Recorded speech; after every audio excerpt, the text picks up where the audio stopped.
આજે સવારે 4 વાગ્યાની આસપાસ રામાયણ ફિલ્મનું ટ્રેલર આવી ગયું બોસ. બ્રહ્મ મુહૂર્તમાં આવ્યું છે, પણ મેં આવું પહેલી વાર જોયું છે. રામાયણ ટ્રેલરમાં મેં 4-5 વસ્તુ નોટિસ કરી છે, અને તમે શું નોટિસ કર્યું એ મને કોમેન્ટ બોક્સમાં કહેજો. સૌથી પહેલી વાત તો કે ભાઈ હનુમાનજીને ટ્રેલરની અંદર ક્યાંય જગ્યા આપવામાં આવી નથી. સની દેઓલ હનુમાનજી તરીકે કેવા લાગે છે, કે એમનો લુક કેવો લાગે છે, એ બધાને ક્યુરિયોસિટી હતી. બીજી સૌથી મોટી વાત કે રામ કરતા રાવણ ભાઈ ડેન્જર લાગે છે. હતા ડેન્જર. રામ એક શાંત સ્વભાવના વ્યક્તિ હતા. આ ટ્રેલરની અંદર રાવણનો ઓરા જબરજસ્ત દેખાય છે ભાઈ. યસ, રાવણ તરીકે ડેન્જર પણ લાગે છે. એ કેરેક્ટરને આપણે સ્વીકારી લઈએ છીએ કે ભાઈ હા, રાવણ આવો જ હશે. આગળ વાત કરું તો ફિલ્મની કહાની ક્યાંથી શરૂ થશે, એ આ સૌથી મોટો પોઈન્ટ રહેવાનો છે. કેમ કે રાવણને દેવતાઓ જોડે પણ લડતા દેખાડ્યા છે. ત્રણેય લોકના રાજા કઈ રીતે બને છે એ પણ કદાચ બતાવી શકે છે ફિલ્મની અંદર.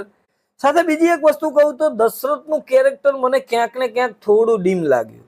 દશરથનો લુક મને એટલો પ્રભાવિત નથી કર્યો. ખાસ કહું તો સીતાની વાત કરું તો પહેલી વખત કેરેક્ટર રિવીલ થયું છે, પહેલી વખત આ રીતે જોવા મળ્યા છે. સાઈ પલ્લવીની ખાસ વાત એ છે કે એ રિયલ જિંદગીમાં પણ આ રીતના કેરેક્ટરમાં ઘણી વખત ફિલ્મોમાં જોવા મળતા હોય છે.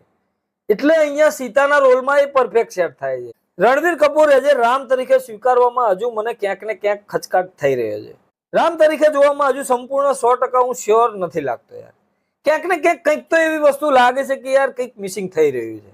રાવણને જોઈને જે આપણને એકદમ શ્યોર થઈ જઈએ છીએ કે હા રાવણ જ છે, એટલું શ્યોરિટી રામના પાત્રની અંદર નથી મને હજુ આવતી.